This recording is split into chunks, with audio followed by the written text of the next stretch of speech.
राम सुंदरी से कह देता है, सुंदरी तुम यहाँ पर बिल्कुल भी सेफ नहीं हो, तुम मेरे साथ मेरे घर चलो। जिसके बाद वो उसे पूरी हिफाजत के साथ अपने क्वार्टर में ले आता है। अपनी अम्मी लाजो से साफ कह देता है, अम्मी मैं सुंदरी से शादी करूँगा, कि आशिक अली के जाने के बाद सुंदरी का इस दुनिया में कोई भी नहीं है।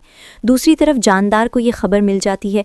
कुल लाख मना करने के बावजूद वो उस लड़की को इस हवेली में ले आया है। जानने के बाद दाजी का गुस्सा 7वें आसमान पर पहुंच जाता है। इसके बाद वो रात के अंधेरे में अपने खास गुंडों को गुलाम के घर पे भेजते हैं। इसके बाद गुंडे वहां पहुंचते हैं। वो सुंदरी को अपनी गाड़ी में बिठाकर शहर से बाहर ले जाते हैं। जब गुलाम उठता है वो सुंदरी को देखता है तो सुंदरी उसे कहीं नहीं दिखती। इसके बाद वो बुरी तरीके से घबरा जाता है। फिर वो भागता हुआ सीधा बादशाह के कमरे में जाता है। कहता है, बादशाह गजब हो गया, पता नहीं सुंदरी को कौन उठा के ले गया है। इसके बाद बादशाह अपनी मिनिस्टर की पूरी पावर इस्तेमाल करते हुए सुंदरी का पता लगवा लेता है। वो गोदाम में जाता है। वहां पहुंचकर जैसे ही वो अपनी मोहब्बत सुंदरी को रस्सियों में बना हुआ देखता है, इसके बाद फौरन उसके पास जाकर उसे खोलने लगता है। तभी दाजी का बंदा पीछे से बादशाह के ऊपर गोली चला देता है। इसके बाद बादशाह खून से लथपथ होकर वहीं गिर पड़ता है। ये देखने के बाद गुंडे वहां से भाग जाते हैं। तभी गुलाम भी वहां पर पहुंच जाता है। इसके बाद वो फौरन एम्बुलेंस को कॉल करता है और बादशाह को अस्पताल लेकर जाता है। इसके बाद गुलाम हवेली में ये खबर देता है कि बादशाह को गोली लगी है। जिसके बाद खुर्शीद घबराते हुए कहती है कि बादशाह के पास जाऊंगी। जिसके बाद वहां वो गाड़ी में बैठकर हॉस्पिटल पहुंचती है, लेकिन वहां गुलाम के साथ लड़की को देखकर हैरान हो जाती है। जिस पर वो गुलाम से पूछती है, गुलाम ये कौन है? जिस पर वो बताता है, ये बेसहारा, इसका इस दुनिया में कोई भी नहीं है। जिसके बाद खुर्शीद सुंदरी के पास जाती है और रोते हुए कहती है, बेटा मेरी भी एक बेटी है जो कि मुझसे 22 साल पहले बिछड़ चुकी है। तभी साहिब जान भी वहां पर पहुंच जाती है।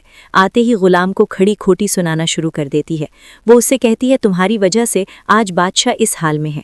गुलाम अगर याद रखना, बादशाह को कुछ हुआ तो मैं तुम्हें भी जिंदा नहीं छोड़ूंगी। तभी सुंदरी खुर्शीद को अपना दर्द बताते हुए कहती है, सुंदर हवेली आए थे, मेरे अब्बू की आखिरी ख्वाहिश थी कि उन्हें आखिरी टाइम उन्हें वहां दफनाया जाए, लेकिन जानदार ने उन्हें वहां दफनाने से साफ इनकार कर दिया। जिसके बाद गुलाम ने ही मेरा बहुत साथ दिया। तभी गुलाम भी वहां पर आ जाता है और घबराते हुए बता देता है, जब सुंदरी तुम्हारे अब्बू आशिक अली की मौत भी इसी अस्पताल में हुई थी। आशिक अली का नाम सुनने के बाद खुर्शीद के होश उड़ जाते हैं। उसके पैरों तले से ज़मीन निकल जाती है। जिसके बाद वो सुंदरी को अपने गले से लगा लेती है। इसके बाद उसे रोते हुए कहती है, तुम तो कोई और नहीं, तुम तो मेरी बेटी हो। जिसके बाद दाजी जो के पीछे खड़े सब सुन रहे थे, उनका बरसों पुराना राज फाश हो जाता है। इसके बाद फौरन अपनी गाड़ी में बैठकर वो वहां से भागने लगते हैं। जिसके बाद रास्ते में उनकी गाड़ी का एक खौफनाक एक्सीडेंट हो जाता है। हॉस्पिटल में बादशाह की तबीयत ठीक होती है। तभी अचानक दाजी को एम्बुलेंस में खून से लथपथ हालकर हॉस्पिटल में लाते हैं। हम दाजी को इस हालत में देखकर काफ़ी ज़्यादा हैरान हो जाता है। वहाँ वो खुर्शीद को जाकर बताता है तो वो कहती है कि ये तो मकाफाते अमल है, जैसा करोगे वैसा बढ़ोगे। जानदार को उसके गुनाहों की सज़ा मिल गई है। जिसके बाद जानदार की तकसीम कर दी जाती है। सुंदरी अपनी अम्मी को अपने अब्बू की आखिरी ख्वाहिश बताती है। आशिक अली ने मरते वक्त मेरा हाथ गुलाम के हाथ में दिया था। जिसके बाद खुर्शीद उन दोनों की शादी का फैसला कर लेती है और उन दोनों की शादी करवाती है।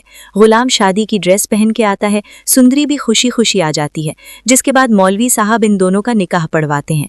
जिसके बाद ये दोनों कहते हैं कबूल है। इनकी खुशी खुशी शादी हो जाती है। तभी बादशाह वो शहर के किसी काम से गया हुआ था। जब वो घर में आता है तो देखता है गुलाम और सुंदरी का निकाह हो चुका होता है। सच्चाई जानने के बाद कि सुंदरी गुलाम से मोहब्बत करती है, वो अपने यार गुलाम की खातिर अपनी मोहब्बत को भूल जाता है। इसके बाद वो अपनी मामू की बेटी से शादी कर लेता है। तो दोस्तों, इसके बारे में आपकी क्या राय है, कमेंट में लाजमी बताइएगा। मुझे तो यूं ही लगता है कि गुलाम और सुंदरी की शादी हो जाएगी। वीडियो पसंद आई हो तो वीडियो को लाइक शेयर सब्सक्राइब कर दीजिएगा। तो दोस्तों याद रहे, ये हमारी प्रिडिक्शन है।